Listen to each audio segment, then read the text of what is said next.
So you may or may not know, but I've been an iPad Pro first user for years now. From editing, to writing, to handling my personal finances, to content consumption, and content creation, I've done everything on my iPad Pro, and I absolutely love it. But when Apple announced their brand new M4 MacBook Air, especially in that new sky blue colorway, I thought to myself, let me give this thing a try and see what all the hype is about. So I closed out my M4 iPad Pro, opened up this M4 MacBook Air, and lo and behold, this is what I learned.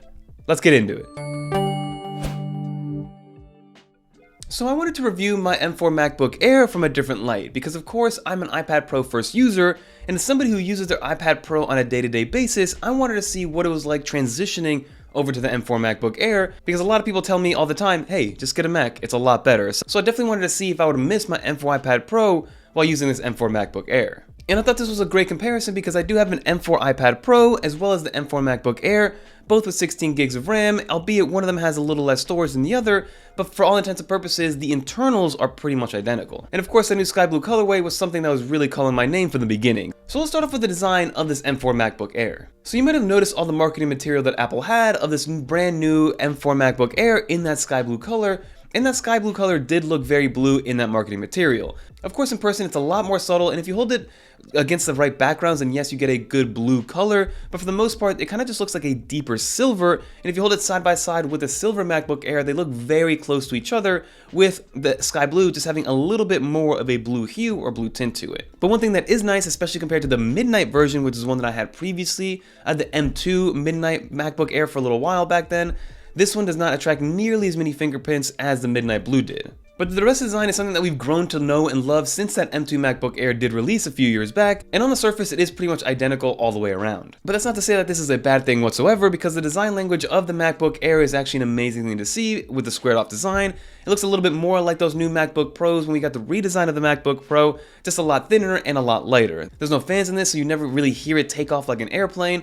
It hasn't gotten warm to the touch whatsoever with the stuff that I'm doing with this MacBook Air. So overall, the design language and the overall footprint of this MacBook Air has been something that I've been loving bringing with me, and I've been using the 13-inch variant versus the larger 15.6-inch variant. But now before we continue, definitely consider subscribing to the channel because it motivates us to make more videos like this one, and leave a comment down below what your favorite MacBook product of this year was so far. Another thing to notice from a design language standpoint is that you do have two Thunderbolt ports on the left hand side as well as MagSafe. There are no ports on the right hand side except for the headphone jack, so I do wish that Apple divvied it up, maybe one USB-C port per side, but again they're all on the left hand side, which is a little bit unfortunate, but they still are Thunderbolt ports. And then the actual bezels themselves and the screen themselves, you do have a liquid retina display on here, but you aren't dealing with any OLED or anything like that or mini LED.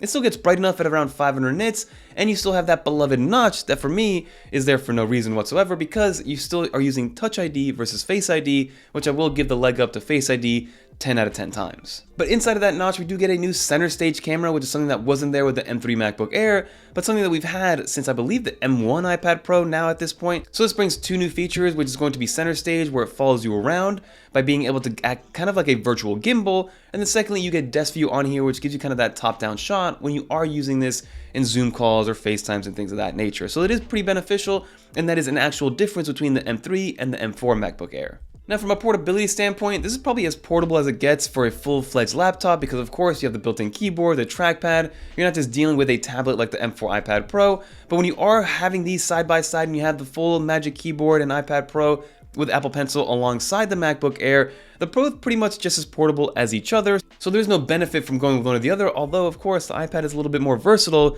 being able to go into tablet mode. But again, this isn't a comparison video, these are just some of the things that I wanted to highlight that I missed about my iPad Pro from a portability standpoint.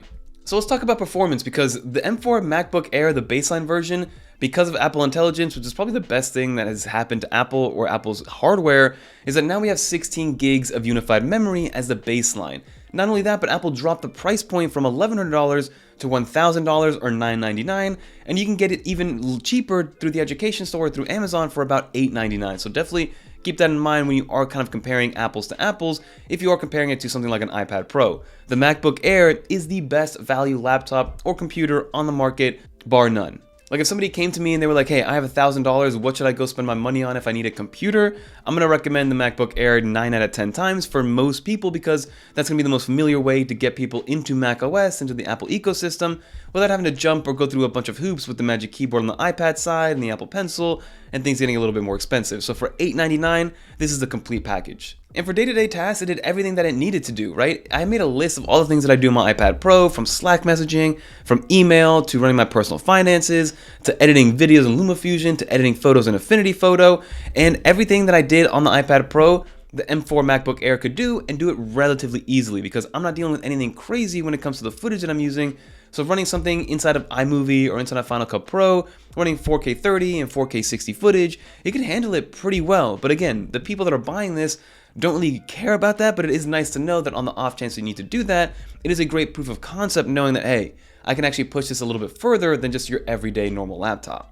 But again, it handled everything that I threw at it, from having up to 10 to 20 Chrome tabs open, a bunch of Safari tabs open, having Slack open, having Gmail open, having a bunch of video playing in the background, some audio, some podcasts, all these different plugins that I use and extensions in Chrome and Safari. Everything worked with no hiccups. At no point was I able to get the click wheel of death or the rainbow click wheel of death on the mouse because everything just worked and worked as intended.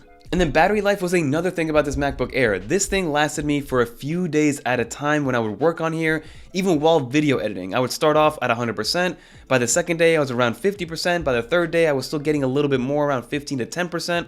So if you guys need a battery champ and a laptop that's gonna last you a long time, and if you're somebody that's just gonna be doing normal business tasks, right? Like Slack and communication, and maybe putting a PowerPoint together, using Keynote, using Pages, things that don't really involve video editing, then this battery life is gonna last you like 20 hours at a time with no problems whatsoever. And this is going to be one of the biggest selling points of this MacBook Air, is that it's gonna be on and working instantly because the M4 chip allows that to happen from an efficiency standpoint and a power consumption standpoint. But now, of course, one of the main reasons why Apple's upping the RAM on all these M4 chips is because they want Apple Intelligence to be ready to go and supported. And as of right now, there are a few Apple Intelligence things that are out, like writing tools, image playgrounds, Genmoji, visual intelligence, even though it's more of an iOS thing. But I'll let you guys know right off the bat that I've used Apple Intelligence zero amount of times on macOS because I just prefer to use ChatGPT outside of macOS, because the way that it's built into macOS is adding more friction than not, in my personal opinion. But leave a comment down below what you think of the current state of Apple Intelligence on macOS. So at the end of the day, this is a fantastic computing option, but there are a few things that I missed as somebody who is an iPad Pro first user. First and foremost, I missed the versatility of the iPad Pro. Being able to go into tablet mode on those off occasions that I do like to go into tablet mode with the iPad is something that I absolutely love. I did find myself reaching for the actual MacBook Air screen a couple of times because the way that I use my iPad Pro is a combination of touch as well as the keyboard and trackpad, which I did get used to after a couple of days, but I did see myself doing that a decent amount in the very beginning. I do really wish that Apple brought over Face ID to the MacBook Air, and I don't see why they couldn't, because I do think that they could fit it in the thinness form factor or that little sliver of where the screen goes, but at the end of the day, they haven't done that. But I do wish that Face ID would just show up on MacBook Airs because it just seems like a no-brainer in my opinion. Although Touch ID on the MacBook Air is way better than Touch ID on iPads in my opinion. I personally don't do much with the Apple Pencil aside from some note-taking and signing documents, but I did miss the fact that I could go to grab a PDF, I could annotate it with my Apple Pencil, and then send it off however I see fit. But this does work great supplementally with each other, so if you do have an iPad Pro and a MacBook Air, that could be the best of both worlds. And then lastly, I just missed my overall display of the iPad Pro, because with the tandem OLED display on the iPad Pro is leaps and bounds better than the display that's on the actual MacBook Air. The MacBook Air is no slouch whatsoever. The display is more than crisp enough, more than fine. It gets bright enough in indoor environments, and even bright enough for some outdoor use. I wouldn't use it in direct sunlight with the 500 nits that it has, but overall the display on the MacBook Air is more than enough to get it done. It's just that iPad Pro, the M4 iPad Pro display, is pretty much as good as it gets across any piece of hardware in my opinion. So who is this MacBook Air for, and who would I recommend this to? I would recommend this to pretty much anybody. This is going to be my default laptop recommendation, whether you're a student, a professional, somebody that's getting to the workforce for the first time, and somebody that's just doing normal business communication tasks, somebody that needs to have a few things open at the same time, somebody that runs like a Shopify account, somebody that just needs to send email and Slack and use Microsoft Teams and Microsoft PowerPoint and use Excel and things of that nature. This is for somebody that maybe runs a side social media channel, that likes to do some vertical content on the side, that edits in 1080p or 4K, somebody that needs to get some creative work done. So this can be for pretty much anybody, even at the baseline level. And you know who you are if you're going to go full-fledged into that kind of MacBook Pro world where you need a little bit more than just the 16 gigs of RAM and you are doing a lot more creative tasks. But if you're going to be doing some creative stuff just on the side, on occasion, to do maybe a side project, the MacBook Air is going to be able to handle that and then some, in my opinion. So my final verdict is, for me, I'm going back to my beloved M4 iPad Pro just because that's what I love, that's what I'm used to. It is a single task champion in my opinion.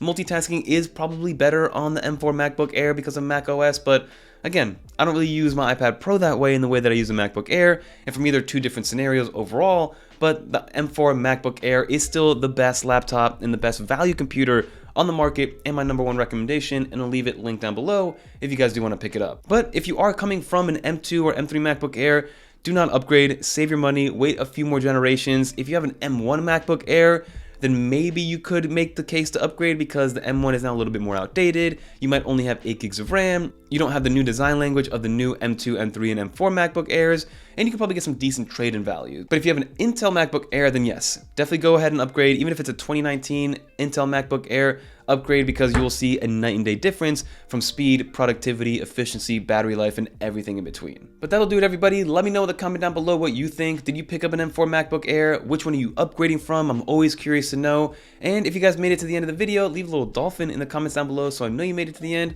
And lastly, if you do want to watch more videos like this one, YouTube thinks you're going to like one of these videos right here. And until next time, I'm Fernando. Peace, everybody.